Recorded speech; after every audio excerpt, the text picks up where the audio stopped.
Hey, Nadine. Hi. Hey, I'm waiting for Chief White over here. Let's see if we can get him in. Oh, cool. Hello. Oh, you're muted.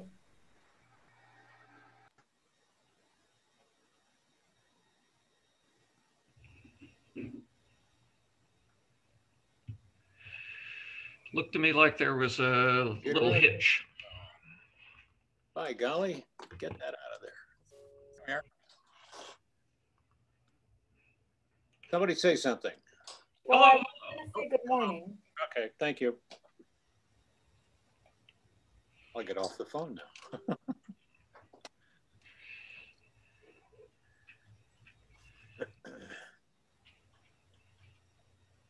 Hi, Mary.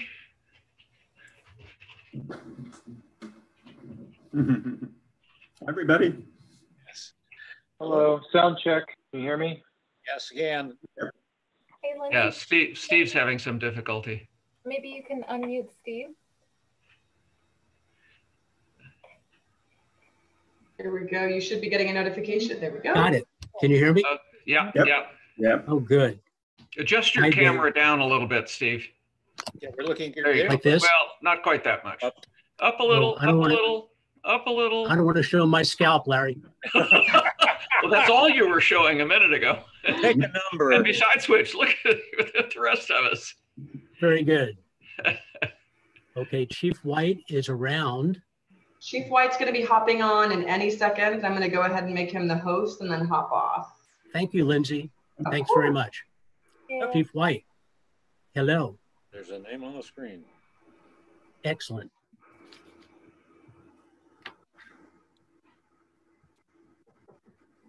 So we got Tom. I'm just going to make sure too that Chief White's, I see he's on, but it looks like his audio hasn't been connected yet. Okay.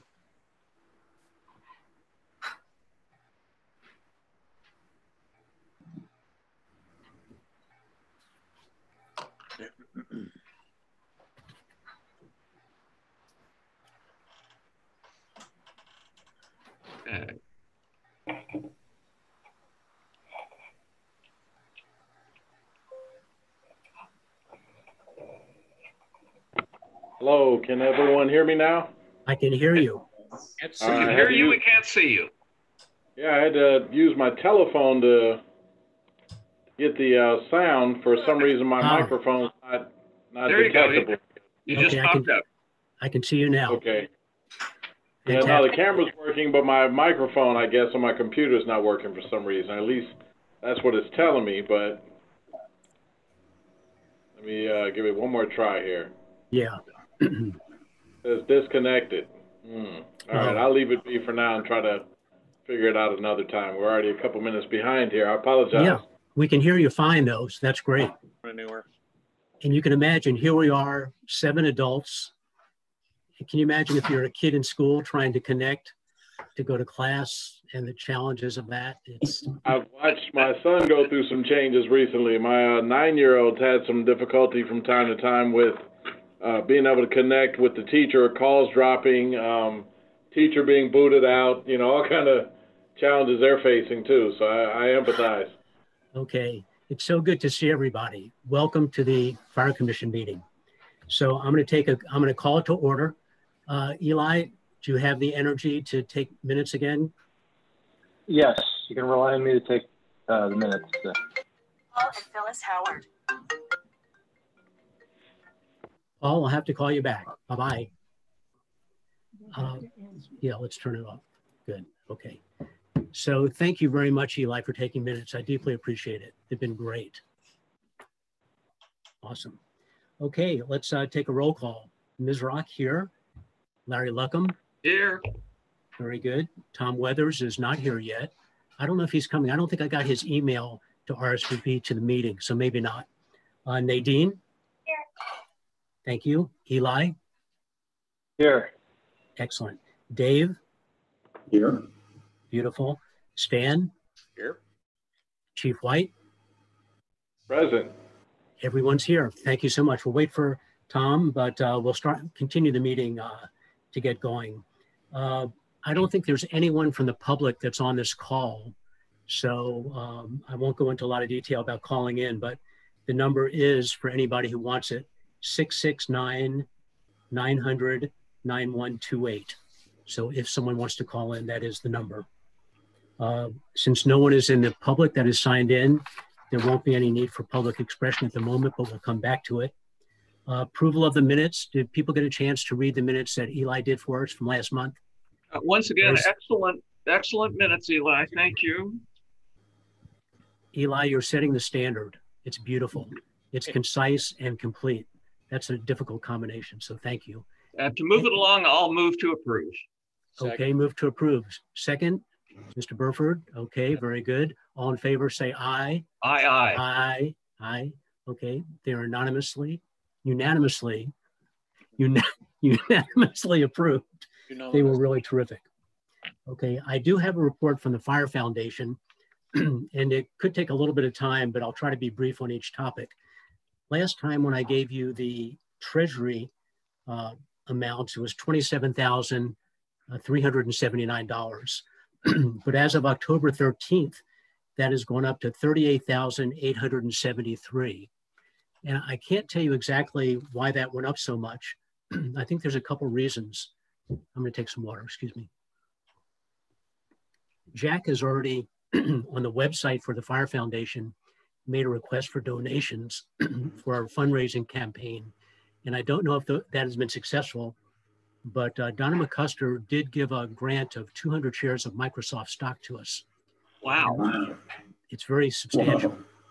Now, as far as I know, that hasn't been transferred yet officially, because we had to go from Morgan Stanley to Wells Fargo in terms of getting a no-fee fund. So my understanding is that will be complete in the next few weeks, and that's quite substantial. But I don't think that's the reason for the increase of really over $10,000. I think that part of it was that we did get a refund from the IRS. 2 years ago, Jeff Kramer had given quite a bit of money for the fireboat. And because of that, because the amount that the foundation had raised that year was very substantial, Jack had to do a much more complicated IRS return. And Tom Weathers consulted with us, and he knows about this, but there were 4 different forms Jack had to fill out. He did 3 and he overlooked the 4th one, and they fined us $700 for not doing it properly. Jack appealed it and was eventually successful in getting the IRS to return money, which may be one of the first times in the history of the United States that the IRS returned money, but they did. So but that was just $700. So once again, I don't know why it's 38,000, but it has gone up. And we are in the middle or the beginning of a request for funds, our annual drive, financial drive. And I'll talk about that in a minute. So you all know that the crab feed was canceled for December, but the community service asked us if we wanted to keep our deposit check on file for next year. And by doing that, we could have a specific date for the crab feed in 2021. So the Fire Foundation board did decide to say yes to that, keep our deposit, which was about $500. And the date for the 2021 crab feed is now December the 12th. I'm pretty sure that's the date. Anyway, it's a long way off, but we do have a crab feed scheduled for next year, and it'll be in December of 2021. Okay, third issue is the fundraising. We are about to send a letter out to people who have donated to us before during the crab feed and otherwise. Is that a new person? Is that Tom? Yeah, that's Tom trying to log in. He had a computer crash. Okay, thank you, Larry. So there's letters have gone out, or I think they were going out today in our fundraising request. It's a letter that Jack put together with help from the Fire Foundation and some outside consultants, namely Len Thompson's wife, who's very knowledgeable about fundraising issues. So that's going out. And in addition, we're going to have an email outreach to people asking for funds for the Fire Foundation. And as I talked about last month, any donation that's made, financial donation, will be matched by Jeff Kramer. So it'll essentially double any donation that people make. And he hasn't put a limit on that. So it could be quite substantial. And he's been very generous with the Fire Foundation. So that's the fundraising. Any questions on fundraising? Back Mhm. to the gift. Stan, The gift of stock was how many shares of 200. 200 shares of Microsoft? Yes. That's over As of $40,000. as $44,000 today. That's my understanding. So once again, I don't think it's actually been executed, but that I understand is about what the donation is. So that's quite substantial. That's very wonderful. And that's Donna McCusker. Her husband was a firefighter. He passed away. I don't know if you knew Mike McCusker. He was a Sanderfeld firefighter. Donna works for Morgan Stanley. She's in the financial sector. She's been very generous to us. So now that they could have upwards of $80,000 with the foundation, is there any priorities in terms of what they might use that for? Okay, that's a perfect question and segue to the next question. One minor thing we've done in the past was we offered to help subsidize the Class A uniforms for the firefighters. I think I talked about that in the past, but firefighters are required to have a Class A uniform, which runs about $900 total. The Fire Foundation has offered to pay up to $300 towards that purchase for new firefighters or people that don't have the uniform. And although no one had used that to date, we discussed it with Anthony Alviso, Captain Alviso, and there's still a strong interest in having that available. So that would be a small use of the money and could be used. A lot of people in the department have it already, but for those who don't, new firefighters, that's a big expense, and we offer to help defray that. That's one thing. In addition, Chief White brought to us a request for Emergency Operations Center computer power. As you know, the EOC that Quinn runs has been very involved with putting together evacuation plans and emergency operation plans and such, and their computer power is quite underpowered, and they needed some extra computers and software and such. And that's one of the things we think the Fire Foundation can help with. It wasn't budgeted by the department, and it would be something we could help with. So those are two things that come to mind. Chief White, anything else that we might think about now as possibilities for these funds? Absolutely. I just had a conversation with staff recently, the command staff, and they indicated that there were a couple of things that, for instance, might be morale items that could improve morale. One of which is a cancer detection canine program that apparently exists where they provide some sort of saliva swab or something else, and this canine has the ability to, at some particular location, kind of provide the sniff test to determine whether or not the beginnings of cancer or some indicators are there somehow. And they say that this is a fairly accurate program which has identified cancer in some members that they're familiar with. And so that being said, this seemed like something that definitely garnered some interest from personnel. Thought I'd get more background on it before I present it to you guys, but this certainly could be one that could be helpful. Okay. I just saw a movie on dogs that look for truffles. They're pretty incredible what they can smell. It's, yeah, among other things. I think they've been trained to smell for COVID also. Yes. Anybody heard about that, Larry? Yes, I have. True story. Wow. But Okay. that cancer, that's mind blowing. Like It that, is mind blowing. I mean, And my what only fear would be that it could be a false positive. Or Yeah, something, right? it's not 100%, but it's Wow. very That's- sensitive. Well, yeah, I think it's lung cancer and GI cancer, but I'm not sure if it's more generic than that. well, and I think that you were describing it as, Chief, as a test based on a saliva swab. Dogs have been trained to detect diseases, and obviously other, drug sniffing dogs and explosive sniffing dogs, which is kind of what I was familiar with, as well as dogs that are trained to detect ignitable liquids in fire scenes. Mhm. But to have a dog be able to detect based on a swab of some sort without the individual present, that's pretty mind-boggling. yes. I thought so too. Super. Well, very interesting. Okay, that's all I have for the Fire Foundation. I do want to remind everyone to get their flu shot. If you're chronologically endowed, the way I am, it's a high dose shot. And we went through Kaiser on Tuesday, the parking lot at Los Gamos, and it took about 5 minutes, maybe 10. It's very efficient. So do get your flu shots. Okay, that's all I have for today. I don't have anything on the historic subcommittee. As I mentioned last month, because we're not really trying to attract people to the Public Safety Center, we're not really putting up displays and opportunities to show various historic items, but that's definitely on the agenda for the next 6 months to a year. We need to get more involved in doing that. So if people have ideas or have artifacts and want to talk about that, we really don't have the display cases up yet, but I think at some point we will have those. And so that's in the future. Oh, question. Stan.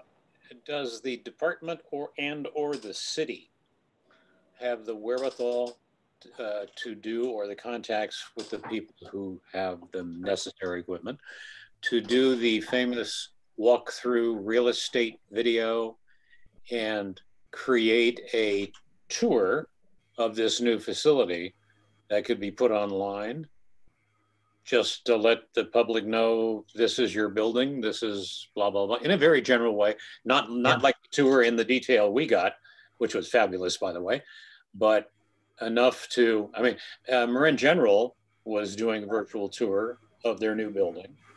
So just curious. Believe that they may have actually just filmed something similar to that within the last week and a half. Great mind. Right.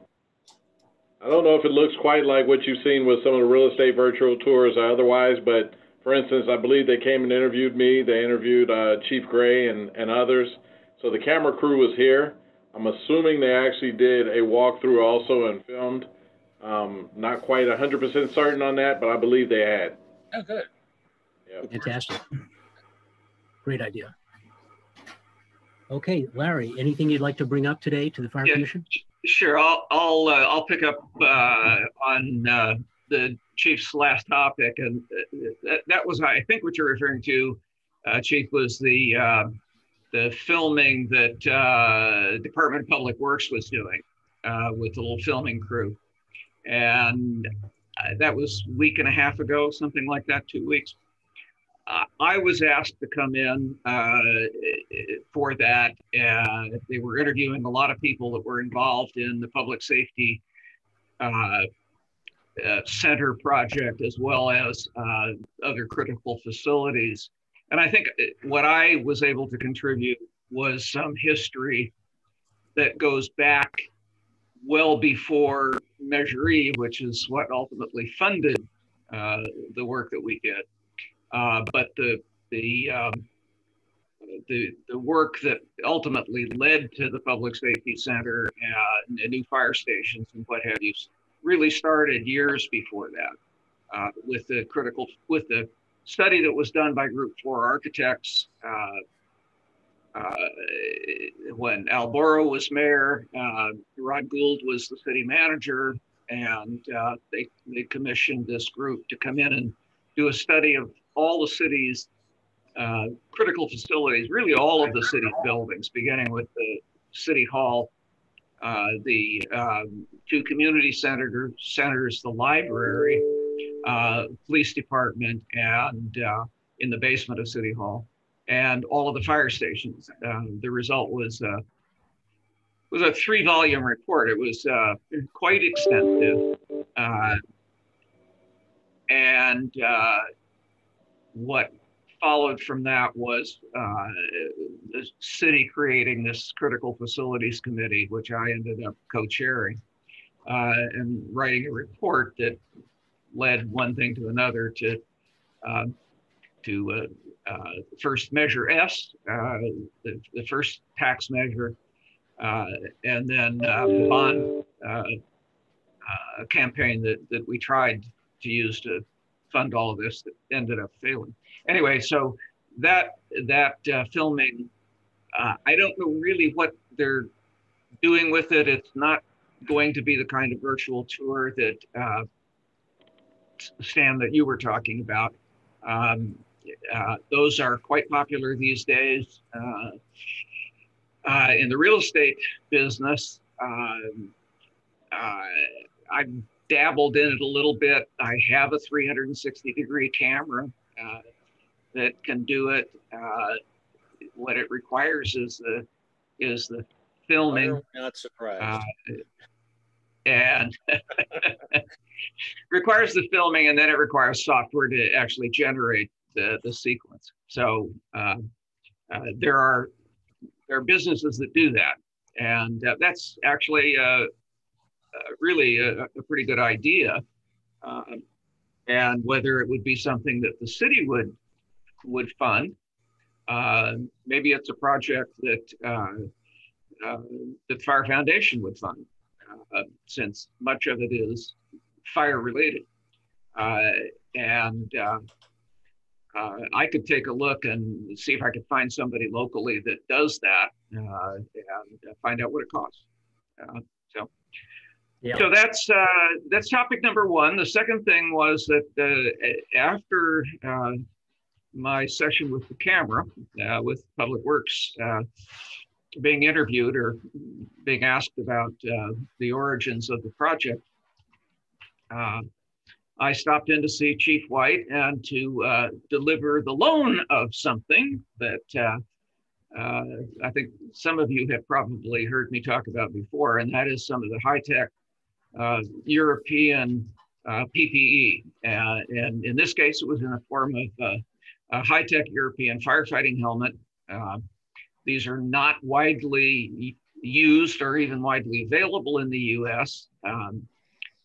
I had seen them and talked to a fire chief in the Czech Republic on one of our family trips over there to visit family members, and somebody from Pavlo's college days who was a firefighter over there. If I can figure out how to do it, I've got a picture, maybe Pavlo can tell me. I can share a photo that I have. I'll do a share screen. The host is disabled. To allow you to share your screen. Okay. Whoever's hosting needs to allow me to share. Lindsay's off the line now, Larry. So what's that? The chief is running Chief the meeting. White, if you want to enable share, just click on the participants button at the bottom and right click on Larry's name and see if you can advance him to co-host. Who is the host? Yeah, I don't know. I was thinking maybe you would know if you don't. Chief White is the host right now. Okay. If he would let me share the screen, my screen. Boom, let me try it. No. Yes, I click on participants. All I get is a cue for invite, and that's really the extent of it. Okay. We probably need to plan this for the next one. I'll do this a really crude way, by taking the camera and pointing at the other screen that has. Okay, we see it. Picture. Good work, Larry. Yeah, there you go. So you don't want to stop sharing your screen. All right, okay. So I seem to Chief White, you're sharing your screen right now. You may want to quick stop share. Okay. Yeah. Larry, next time email it to us. Yeah, I'll email it to you, and if we can. Yeah, let me see if I can get out of. It should be at the bottom. There we go. It's like if you hover down at the bottom of your screen, it's green and it says stop sharing. Oops. This reminds me of a play I saw. Okay, Pablo, how do I? Chief White, how are you? I'm okay. I'm sitting here trying to play with mine. I'm wondering if you didn't actually have the ability as opposed to myself. I do not. I'm not. Let's see. Yeah, let me view options. Chief White, this is your screen. To stop sharing, it's going to be at the top middle of your screen. It'll say stop sharing. There we go. Beautiful. There we go. Excellent. Okay, now we're more or less back to. So I'm the disturber, I guess, here, trying to do something and getting. Larry, put your hands in your pockets. Right. Okay. I'm take my hands off the keyboard here. Anyway, so that pretty much ends the story. The European helmets are pretty high tech. They have built-in face shield. They're more compact. That helmet has built-in LED lighting, and it has built-in communications gear, headphones and a microphone that just plug directly into the firefighters' comm gear. I put that on loan to the department for the chief to circulate. A lot of our guys have maybe read about or seen pictures, but have never actually had a chance to have one in hand. And this will give them an opportunity to do that. So that's all I have. Thank you, Larry. We have someone on the line. Is that Tom? He's 415 whoever 250? is muted. Tom, are you there? Okay. Well, hopefully you can hear us, Tom, if you're there. I've Nadine. attempted to unmute him by asking to unmute, and it's not really queuing or giving me an option here. Since he's calling in, he might not be able to join the meeting in a photo, but just by phone. So if you can hear us, that's important. And if you can unmute when it comes to his time. Do you want to try that, Chief, to unmute him? He's actually next in the list before Nadine. Yeah, that's actually what I've been trying. Let's see. I've got the option of ask to unmute, disable talking, remove, and hide non-video participants. So I've clicked on ask to unmute, but Yes. there's no response that I get. It just gives me the hand. He just emailed me, and I'm seeing that he's on but muted, and he can't figure out how to get on unmuted. So okay, we'll save time for last in case he figures it out. And he can hear us. We'll go to Nadine. Nadine, anything you'd like to share today with the Fire Commission? No, nothing to share other than Tom can hear us, so at least that's good. Okay, very good. Eli, anything you would like to share with the Fire Commission today? Yes, I have two things. The first one is myself and a leader of the data and analytics practice with my company met with David Catalanato in the last month. And at this point, we'd like to engage to help with data strategy and other ways that we can create some efficiencies for the department in terms of how it manages data. And I think right now we're just pending how we can conduct a pro bono engagement. So we're working through that with the city. The second thing is that, Tom, if you want to try this in your invite for the phone, there's a participant code. At this point, now that you're connected, in order for you to kind of connect as you hit the pound sign, that 6-digit code, and then pound again, and it should connect you and correlate your identity to your phone. Those are my two things. The second one's a little bit more tactical. Okay, I hope that works. We'll give it a second.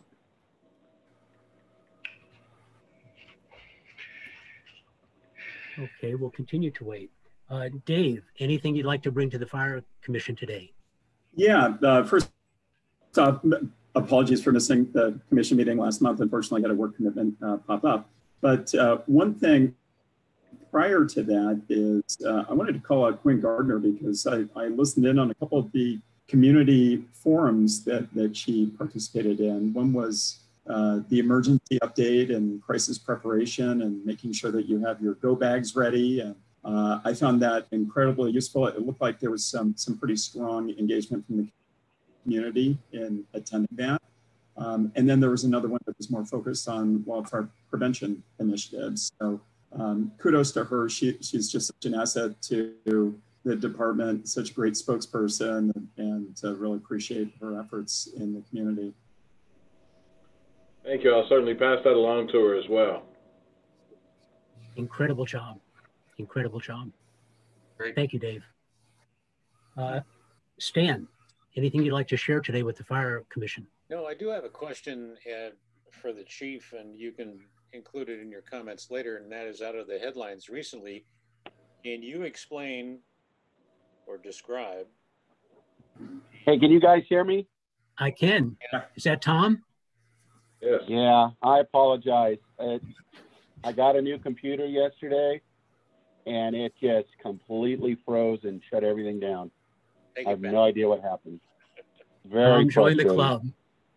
This is, from the very start, this has been a challenging meeting. I just want to throw it across the room. I just want to throw it across the room. I wish I was there to catch it. So I apologize. Okay, well, we're going to get to you in just a minute. Stan, continue, and then we're going to go to Tom. Right. The world of, I'll use the wrong term, it was in the newspapers, freelance firemen or firemen for hire or whatever you want to call it. There were some that were in the wine country doing the wrong thing. You probably have seen the story. So anyway, I'm just kind of curious of what that little universe is all about, because there was a comment that CAL FIRE on occasion actually hires them. I'm going, hello? What is this? I'm just curious, that's all. That would be news to me. The first thing is we've heard different terminologies like wildcat crews as an example. These are individuals who may have some fire service background but operate independently and or are for hire by individuals. I had heard about use of these crews in Southern California to basically work like a fire brigade or a private fire company that provides services to the wealthy who are trying to protect their property, and they don't have the confidence and or resources, or should I say confidence in the department and or its resources to prevent their homes from catching fire. So I recall some celebrities hiring some of these crews to assist them, but they're not integrated into the greater incident command system in most cases, and they're really frowned upon by CAL FIRE and others because we don't know what level of training they have. We don't know the type of equipment they use. We don't know their communications capability. And for them to actually be integrated into the incident in a safe manner requires a whole lot. And so I don't know that they're really sanctioned by CAL FIRE. You know, just the term fireman kind of gives you a little idea of how they're looking at themselves. We tend to use the term firefighter nowadays as opposed to fireman, and that's can kind of put some people off and kind of make them feel like they're separatists of sorts, even though it's maybe not the intention. It's just, you know, it has that potential. But as far as them being used up here recently by CAL FIRE, that would be real news to me. I know there were concerns about PG&E hiring and setting up their own crews for similar response as an initial wildland fire attack in the event they heard of something somewhere near their property or their lines. They would have some of their crews deploy right away with the intent of stopping the fire from spreading pretty rapidly.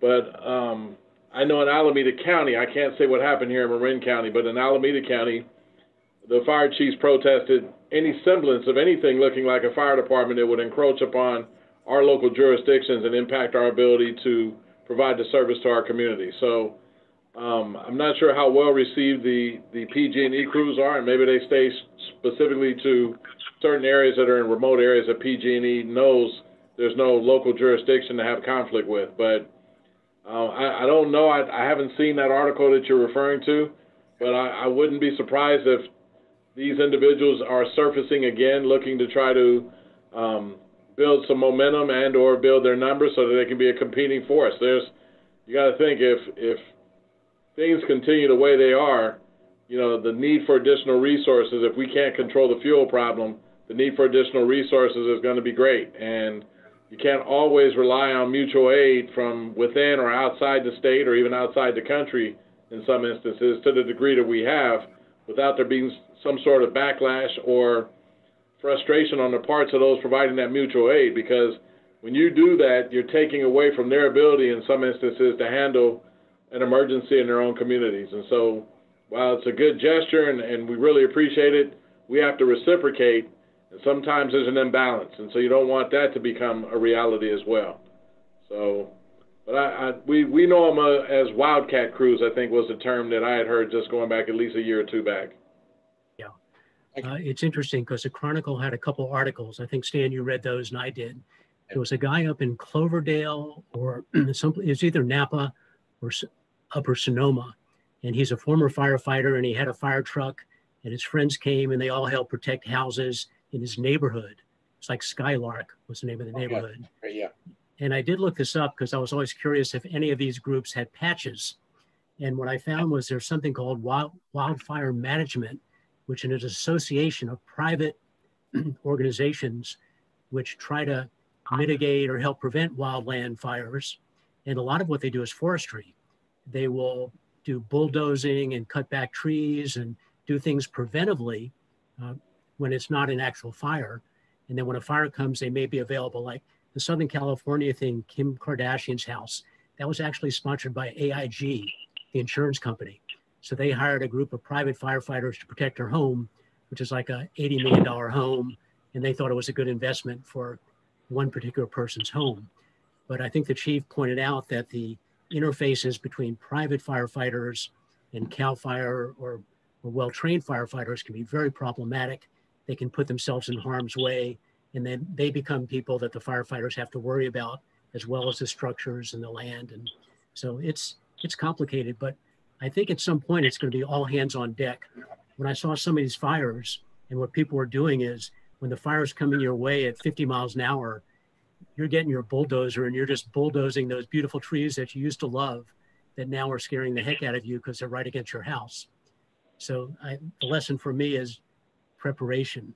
Don't wait for some horrible fire to come to your house today.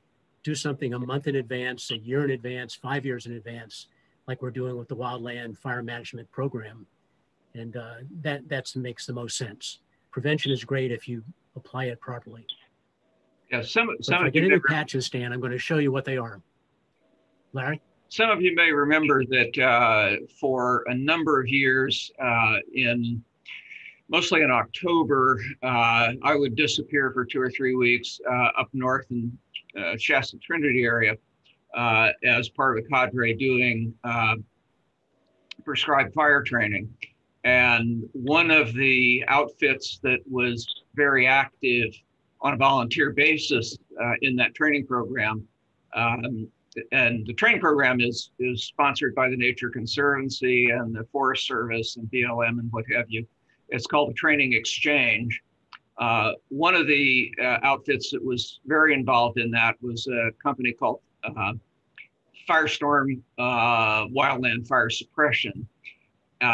It's owned and operated by a guy who was a Forest Service, career Forest Service firefighter, staffed pretty much by people who were career firefighters in the day.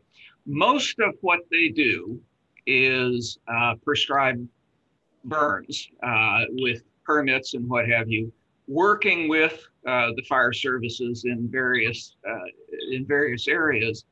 But they also participate in training and they participate in forestry and forest management projects. A lot of it on private land because they can be hired by a private land owner. But they also do contract work for the Forest Service or BLM. A lot of it in prescribed fire, fuels reduction work and things like that. But they also end up being hired during fire season for fire suppression on fires throughout the Western United States, at least the company that I was working with. And I will say they were very professional people. Excellent. Tom, is there anything you'd like to share with us today for the Fire Commission? Yeah, don't upgrade to new computers. No, I can't think of anything off the top of my head. I'm trying to, no, I got nothing right now. I'm okay. To be honest with you all, I'm just very flustered. Deep breath. Chair Mizrak, I just want to observe before we move out of commissioner reports that I would never have bet $1 million, ever any money that you would have said Kim Kardashian in a fire commission meeting. I just want to observe that. Is that a first, Eli? It is a 100% implausible. Okay, and I just remember there's a company in San Diego called Capstone. I don't know if Chief White has ever heard of Capstone. It's a private fire company. They have a very nice patch. Yeah. So I know there are private companies out there, and whatever they do, I mean, at some point we'll probably need everybody on deck, all the prison crews and fire camps, and what CAL FIRE and LA County has done to have additional firefighters in the fire season is going to become, I think, sort of a framework for the future, because things are not getting better. They say it's not a new normal, it's going to get much worse. So it's kind of scary. Chief White, we're to the Chief's report. Thank you for the printed printout. That was very helpful. Oh, absolutely. First, I want to start with, I just want to make sure everyone's aware that the Marin County Fire Chiefs Association declared Marin County to be in red flag conditions as of this morning at 5 a.m. and is projected to last until Friday morning at 11 a.m. Thankfully, though, we're not facing, at this point in time, the public safety power shutdowns from Pacific Gas and Electric. So that being said, we do have pre-positioned units we got approval for. We have units from various agencies, 5 engines and 2 water tenders on standby for anything that may happen and occur within Marin County that'll be quickly deployed at the ring of a bell. So that being said, we're really hopeful that we won't have any incident, but the high heat and the elevated winds, those are reasons for concern over the next day or so. So we'll be ready. Let's just keep our fingers crossed nonetheless. I wanted to start with the Marin Wildfire Prevention Authority, and I'm happy to report that 2 weeks from tomorrow, we'll actually have 2 crews here simultaneously from NCCC, one from St. Louis that are the more highly trained and equipped individuals, and one from Sacramento. So we'll be able to look forward to them continuing some of the great work they've done this past summer and in years past, working on open spaces and some of the areas where some of our challenged community members might be able to use some assistance from those young able bodies and skill sets. And so with that, they'll start on the 29th, and we're hopeful that they'll be here for at least another 6 weeks or so as they were the first go round. This time it'll be 2 crews as opposed to just 1. So we really anticipate a lot of effort coming from the use of power tools and hand tools to do vegetation clearance, both in San Rafael and Marinwood. So also happy to report that. Chief, what's the total number of people that'll be in those 2 crews? Do you know? We're estimating 14 to 16. 14 to 16? 6 to 8 per crew, yes. Yep. And these are young people, usually 18 to 25, pretty much? I believe that sounds about the age range, yes. Okay. Something crossed my mind to do for the last group, but it crossed my mind the day they were leaving, I think, because I think they did an incredible job. I mentioned my neighbor had their yard completely redone by this group, and it was wonderful. I wonder have we given them any certificates of appreciation or anything written to thank them? I think we have. I've got to double check with Quinn on that, but I'm almost sure there's been some form of a written token of appreciation. I think they've normally pre-COVID have had some award luncheons and things of that nature where they just did a demonstration of appreciation in that manner as well. But I can verify whether or not they did receive something, some sort of letter or letter of appreciation or recognition. Absolutely. Yeah, because we do those certificates in the department. And I thought if we did some sort of little variation of that, something smaller with a couple old fire motifs, their name, your name, just a letter of appreciation. If it would cost resources that the department doesn't have, I would be happy to sponsor that. But I thought it would be a nice gesture just to give them a token of having been with us. And so I just raised that as a possibility. I think they have done a selfless, very low compensated job for us, the AmeriCorps I'm talking about. And I think these other 2 groups are similar in what they do for us, which is wonderful. So just a thought. Absolutely. It'd be a good thing for the Fire Foundation to fund. It could be the foundation or I do it personally. Either way would be fine. But just a little something they could take home with them and remember San Rafael fondly. Right. Absolutely. I think they have a good time. I think it's a great experience for them. And it's really helpful to the community. So I agree. And it's really helpful to see that they're rotating crews as well. So there's more people and more youth getting that experience as well. Yeah. Super. But thank you for that. I appreciate that generous offer. I'll find out and I'll speak with Quinn to confirm that, what I believe is true, and then I'll report back to everyone. Yeah. Excellent. Okay. I was stating that Marin County Fire Department's former Deputy Chief Mark Brown was officially announced as the Executive Director for the Marin Wildfire Prevention Authority, effective the 1st of October, but he actually got a little early start, if I'm not mistaken. He was deployed on one of our regional fires here and actually broke away from that incident so he could really start the important work involved with the MWPA. And so he had some regrets, but he understood there's a bigger picture, and he's just one of many thousands of firefighters that were out there trying to make a difference. So he hit the ground running and has been really helpful already trying to get things established for the MWPA and as the executive director. So while he's got his work cut out for him, he and I are scheduled to tentatively meet sometime next week, depending on a schedule. We're waiting for 2 other meetings that Chief Weber has not formally announced. And so with that, it's just an opportunity for he and I to try to get to know each other a little bit more than we do. Haven't had the chance to work with him. He's more familiar with the rest of the fire chiefs in the county, obviously. But I think we're going to be in great hands with Mark Brown. He did exceptionally well on his interview, and as I stated before, the 2 candidates that were the finalists, he and the other, were pretty much neck and neck. And so I think we're going to be looking forward to a lot of great work or continued great work from former Chief Brown. As of about 2+ weeks ago, there was a meeting and a discussion that identified the opportunity for me to serve as the lead for evacuations within this zone, which includes San Rafael and Marinwood and other areas here. And so with that, it also reached out to the Marin County Fire Chiefs Association at our last meeting and wanted them to be aware of a tool that I was familiar with in the form of a company called Zone Haven, who does evacuation planning and real-time situational awareness evacuation capability. And so with that, the opportunity came to speak to Zone Haven's Chief Executive Officer, and he agreed to do a presentation that'll be held tomorrow morning with the Marin County Fire Chiefs Association. He's going to speak to the capability of the Zone Haven tool. I have to tell you, this tool is being used in multiple counties right now, and it's really an exciting opportunity to see it actually work. You've got San Mateo County, who's drilled with it recently and had great success and are really happy with it. You have Santa Clara County, one of the first to get launched with it. I had heard about this originally when I was in Alameda County from one of the CAL FIRE chief units, Chief Hess.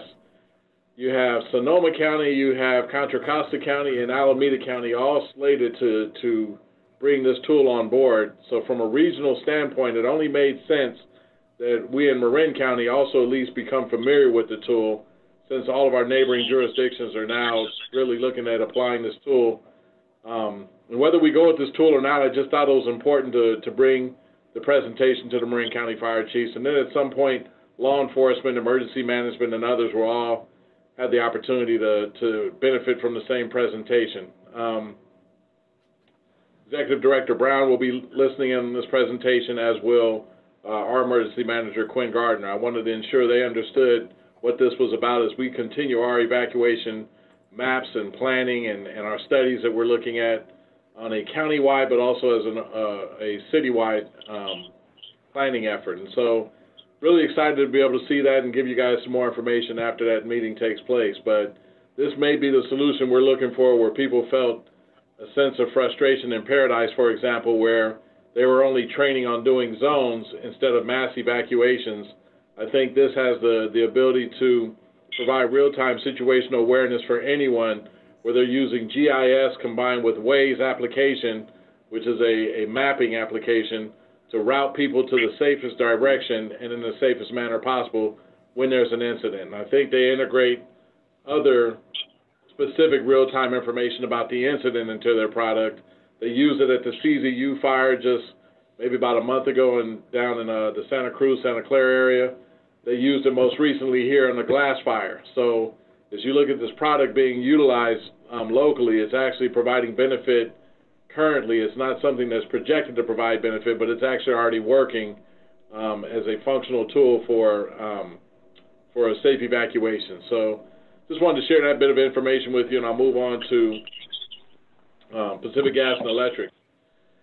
PG&E, as of September first provided an update on a lot of the work they had been doing in the Marin County area, and they've installed 3 more high-definition cameras and about 50 other sectionalized devices, which helps to break their grids down into smaller segments so that they can do better targeting on areas that they want to do the PSPS and have less of an impact on communities that may not necessarily need to be impacted by PSPS. And so with that, they also installed some substations for temporary generation purposes. I think they had 8 that they had planned on, and they had 8 that they completed. And so when you see that effort, it really means they're putting some significant effort into what they're doing. Some additional hardening with stronger poles, with undergrounding of utilities. I think they had about 2 miles that they were planning, and they said that they completed all 2 miles. Excuse me. One of the concerns that keeps coming forward is that the San Pedro Hill area and some of the areas around China Camp, there's concern that if there's a fire in the nighttime, that there'll be no means of detecting the fire and being able to report it to folks living adjacent to those areas so that they can evacuate in a timely manner. So with that, we're looking to continue to partner with PG&E to hope that at some point they'll be able to expand their effort and address some of the areas, including those and others where we believe there may be gaps in coverage. And so that effort's going to continue. I've been trying to share that with another individual who's really been continuously expressing his concern about what he feels is the city's failure in that regard.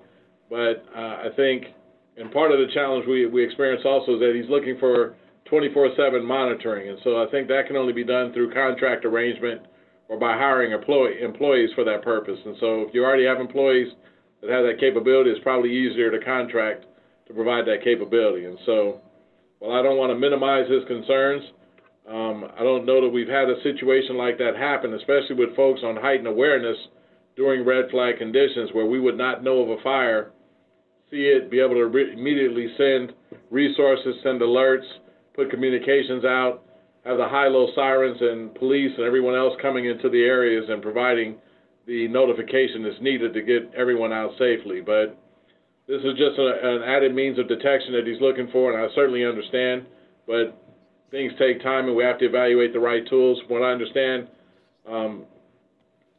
per Chief Brown, who's the executive director, apparently they invested in some fire detection equipment in the past that didn't really provide the notification that they thought it would provide.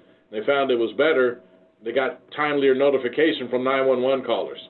So, you know, I'm not sure how old that technology is and how archaic it is, but maybe there's better systems in place right now, or maybe they're working towards developing better systems. But that being said, we're exploring everything that we can to make our community safe. And so I just wanted to share that information as well. COVID-19. A few weeks back, Marin County moved from the purple tier to the red tier and allowed additional businesses to resume commerce and allowed opportunities for indoor dining, indoor activities that had yet, prior to that had not been allowed, upwards of 10 to 25%, depending on whether you were going to a restaurant or going to a gym or looking to go to a movie theater, as an example. And so with that, it's, I don't know, I've got my own reservations about that, but I don't want to, go into that. I'm not the expert. But given the fact that we've had as many fatalities, as many cases as we have, those numbers seem to be trending downward. But from everything I'm hearing and reading elsewhere, the numbers are starting for a second surge in other countries who opened up just the way we're looking to open up right now. And they saw the numbers start spiking and rising again, so much so that from what I recall, I think it may have been Italy and Spain who may have now decided to double back on their efforts and go back to where they were just, several weeks ago based on the dynamics that are shifting. And so the information I had that was in the report spoke to the total number of cases and deaths in the United States, the state of California, the Bay Area, Marin. I don't think I'll read them right now, but I just want folks to be mindful of the fact that we don't have a vaccine yet. And it's even more alarming that over the last 3 or 4 days, I've seen several companies pulling back on their vaccine trials based on individuals getting, I guess, grossly ill. And with that, that's a warning that, haste is not going to get us there. It's going to be sound medicine and research and all those other things that we've come to rely on in the past, where people did their due diligence and weren't rushing to get a product to market to be the first. But I'm really optimistic that folks will still continue now to see the value and importance of social distancing and the use of face mask and maybe even pod activity, where they're co-locating with folks that they're familiar with and keeping it down to those select few individuals so that you reduce your likelihood for exposure. But tough times still, nonetheless. Emergency incidents. Well, I sent some photos that I had taken one day when I just decided to go outside and snap a couple of pictures outside the Public Safety Center of the sky and the smoke conditions that were just, unprecedented for me. I had never seen anything like this in my life. And, we thought we had bad air a few years ago. This is on a whole different scale of what we were experiencing before. And so I just took the photos and wanted it to kind of be like a snapshot in history for some who look back on these reports maybe and get a look at, wow, what was going on here? This doesn't really fully tell the story. It's an iPhone camera that gives you a glimpse or an idea, but I'm sure there's better photos and better testimony that'll help explain what we were subject to just a month ago. But with that, as Commissioner Luckham indicated, I'm really hopeful that the prescribed burns will be something that we revisit, and we do so in a responsible way to start managing our fuel loads in some of these areas where we know they're prone to having fires. And so time will tell. I think for a long time we've had a policy here in the state where we frowned down on that. We thought it was kind of maybe an archaic approach, or somehow or another it was inappropriate, or it wasn't a coordinated effort. But we allowed fuels to accumulate for decades, and now we're seeing the consequence of that. And so I think moving forward, fuel management is going to be a huge part of our vegetation management effort. We can't continue to respond on the back end. We should be responding and putting resources on the front end. And I think the governor realizes that. I'm not sure what plans are being presented to him at this point to help them make some more informed decisions about fuel reduction in the state. So all that to say, we've had individuals going out, throughout the state. We had them in Southern California. We've had them in the Bay Area. We've had them at the North Complex fire in Oroville. We've had them at the Glass fire, the Woodward fire. They've been everywhere repeatedly. And even one of our units, as I indicated earlier, is standing by on pre-position right now. And that's a separate and distinct unit that is not deployed per se, but is still standing by at the ready in case something happens here in Marin County. So with our red flag conditions, I'm really hopeful that nothing takes place over the next few days. I think they're expecting a cooling trend starting sometime Friday afternoon, and maybe the temperatures will decrease over the weekend. But again, this is October. We know for the next few weeks we can expect probably warmer temperatures and high winds. So we'll see how things progress. I left photos also of the Castillo de Amoroso fire in Calistoga on the 28th of September. Very unfortunate. I tell everybody I'm not a wine aficionado. I'm trying to slowly but surely get my palate in order and understand how to appreciate wine. I'm more of a tequila guy, and I had visited this winery of all places twice. Learned a little bit about how they brought the bricks over from Europe, and when I saw the photos, I was disheartened. It took me right back to 1991 and what I experienced in my hometown in Oakland. And although I haven't visited this location, I intend to go as soon as I can, just to be one of the people to help kind of provide some business back for the winery. But when you see photos like that and you think, how could this be? With all the things that we're doing, with all the things that we know, how can this be? I just thought that was an image worth sharing, and yeah, tough one. So at any rate, last but not least, FireSafe Marin has provided us with several A-frames that we can place at various locations for our fire stations throughout the city. So on red flag days like today, we have the A-frames are going to be out and highly visible and placed somewhere where the passerbys, whether they're driving, bicycling, or walking, will be able to see that it's a red flag day.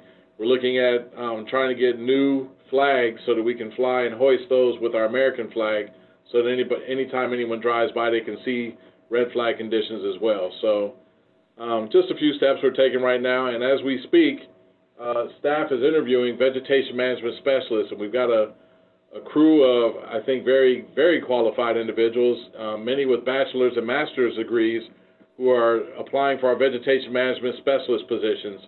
These will be an extension of our D-Space seasonal inspectors, so that they're now going to be ongoing year-round employees. They're fixed term, but they're working year-round. They're not seasonal, and they'll continue with our efforts now on an ongoing basis in a way that I think will really serve to reduce our community risk in a way that we could not do so just utilizing D-Space inspectors on a seasonal basis. So with that, that sums up my report, and if there's any questions, I'm more than happy to answer. Very good. Any questions for the chief?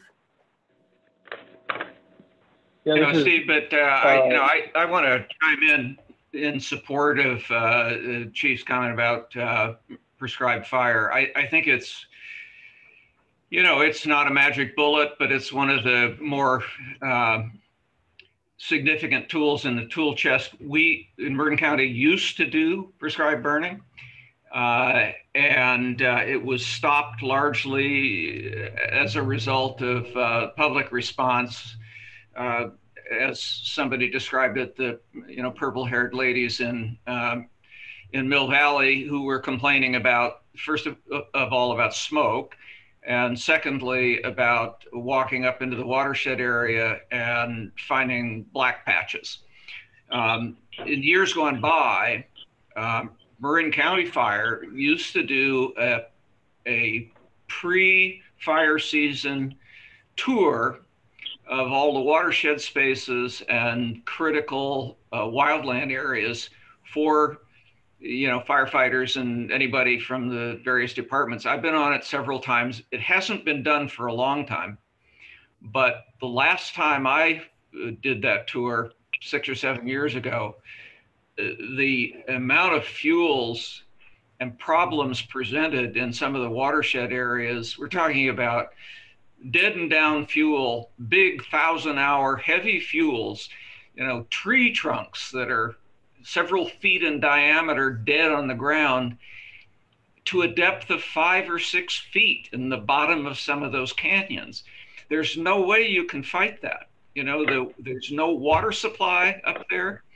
The roads that are available, some of them have been rehabilitated with dozers and widened, but a lot of them you can't even get heavy equipment in. And the only real answer is or one of the answers, based on some experience that I've had, is use prescribed fire to reduce the fuel load, use prescribed fire for forest management purposes, for ecological purposes, and what have you. So when you talk to your friends and neighbors and the subject of wildfire comes up, I would encourage people to talk up prescribed burning. Well said. Thank you. That's great. That's great advice. Yeah. Yeah, if I just a comment on that, and then a comment for Chief White. So I stand behind what you're saying, Larry. I do think that my sense of the public is that there's probably greater appetite for this kind of discussion, given the types of experiences that we've been having over the last several years. I think that people would respond well to messaging around this being an investment. This is not to, these are burns that are preventative in nature. I think people's minds are ripe for changing at this point. Chief White, I had a question about the MWPA allocations to support the NCCC folks. Are these, is this kind of pre-allocations from funds that are expected to be garnered through this season's property taxes, or is this, yeah, you're nodding, so I just want to get a sense of. That's it. I think we're paying for it on the front end with the anticipation of receiving the funding at the end of the year, actually in a couple of months. Got it. That sounds good. Yeah, I've always, I'm just thrilled that that Marin was able to pass this measure before we entered COVID times, I think this probably wouldn't have passed now, but I'm glad we got it through. That makes many of us. Yeah. Chief, are those people going to be staying at the fire stations? From what I understand, we might have them at temporary 51 and at station 53. Okay. And will that hut at 51 stay there for a while? Is that going to be utilized as extra space? It may be there at least through the time that the NCCC crews are here. And I'm not sure beyond that how much longer it'll be there. Okay, great. Stan, Nadine, Dave, anything else?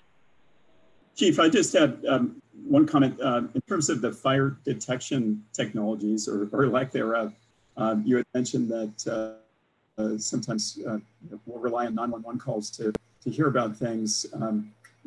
Another potential technology, and Eli, your earlier conversation about the data project with David Calato kind of made me think of this, but oftentimes people will get onto social media, especially some that are very neighborhood focused, like Nextdoor, but certainly on Twitter or others, and very publicly comment about, like, I smell smoke or something like that. So I know that there's some pretty sophisticated data mining tools available to, and some, they have AI and other magic to be able to make sense out of some of these comments.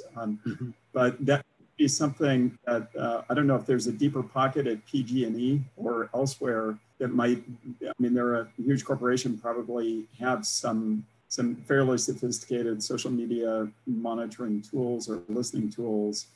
That could be another avenue for detection. And I think I might have seen it in your pre-submitted report, but drones, I think, have also been used in some cases, although that raises a whole host of issues as well. But just something to think about. I would just say, I agree. I would just say we've written something like that for Twitter review, real time. So we can do that. Excellent. Great. Yeah, I think a multi-pronged approach makes sense. Whether you launch some drones quickly to verify that there's something that's going on, and you get aerial footage in matter of moments, literally. Combine that with any social media activity, as you stated, any 911 callers. I think all of that. Well, that's the real challenge, though. Who's monitoring these things at 3 a.m.? And so that becomes the question of, would that be somebody that's a specialist assigned at Marin County Fire Department or Marin County Sheriff's Office dispatch areas, and that's what they're really supposed to do during the course of their shift. I'm not really sure, but I think it's investment worth considering, and I think a lot of information. Well, we had something, I'll speak to this real briefly and summarize. We had something called the Domain Awareness Center that we were trying to launch in Oakland a few years back, a partnership with the Port of Oakland, the Fire Department, and the Police Department, and our emergency management. Unfortunately, people started to view the Domain Awareness Center from a serious level of skepticism. It was almost like they felt George Orwellian times were returning, and somehow or another we were invading privacy, and we had really bad intentions with the information we were going to receive, the live video feeds, the fact that some of this was recorded. How will it be stored? How will it be shared? How will it be accessed? Who has access to it under what circumstances? And so this all became a real big issue when it came to privacy, and they had to develop ad hoc committees and set up any number of recommendations and practices. And it became really a scaled down version of what this tool was really designed to do, which was give first responders situational awareness to make decisions even before they got on scene.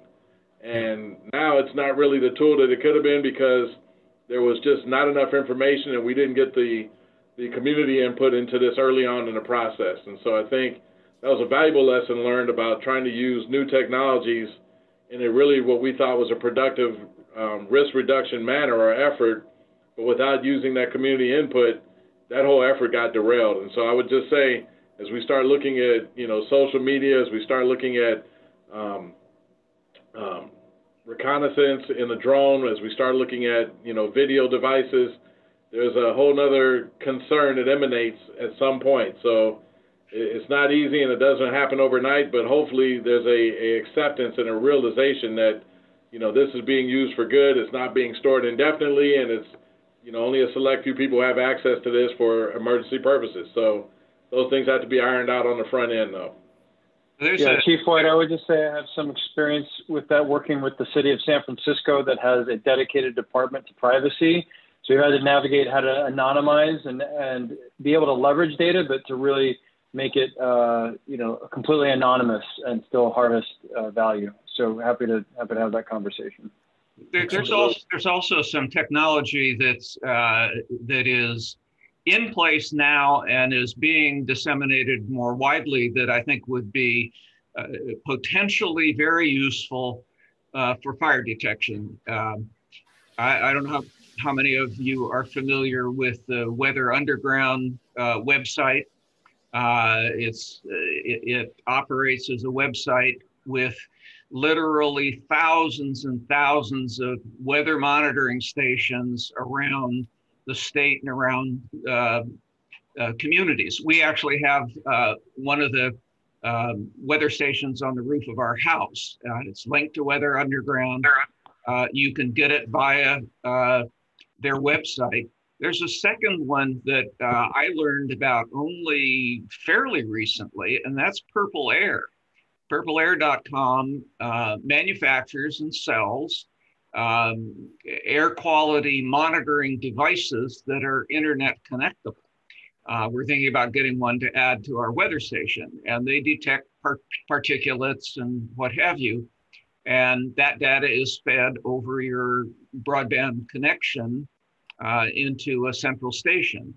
By taking a combination of the kind of data that comes from Weather Underground and the kind of data that comes from Purple Air sensors, you could have a widely dispersed, very effective detection system that doesn't really impact on privacy at all, because there's no monitoring of people, there's no imagery involved. It's simply weather and atmospheric related data. And with a sufficient number of stations, the ability to triangulate to a fire using artificial intelligence and computer technology has got to be very, very powerful. I think Eli could probably talk more about, you know, triangulation and how devices such as ShotSpotter in Oakland are utilized to triangulate and determine where a crime may have occurred, and if that technology is actually something that could be, you know, done for atmosphere monitoring as well. I'd be really curious to see if that capability exists or if we're on the verge of it. Excellent. Okay, anyone else? Comments, thoughts, questions? Our next meeting is November the 11th, so that means the election will be over. Please vote as soon as possible. Mary and I have both voted, and we've got back an email saying they have our ballots. Yeah, so we've already voted too, so. We're very excited, and Measure R is very important. Absolutely. 50% plus one vote. Your one vote could be the vote. Please. Hey, Steve, this is Tom. Yes, Tom. Can you hear me? Yes, I can. November 11th is Veterans Day. Oh, November 11th is Veterans Day? So do we still have our meeting? That's a holiday then. Yeah. Oh, Chief, what do you think? You probably will be off that day. The city offices will be closed. Nadine, do you know we close on that day? Yeah. Yeah. Do you guys want to move it to the 12th or to the 18th? I guess. And actually, Chief, you won't be off. No. Okay, how does the 12th sound? Yeah, point. the day after? Thursday? Thursday the 12th? I would be fine with that. I'm good. Okay.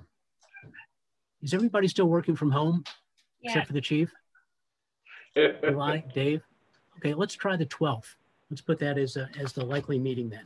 Sure. You know, okay. I'll clear that with the chief before we send out a memo.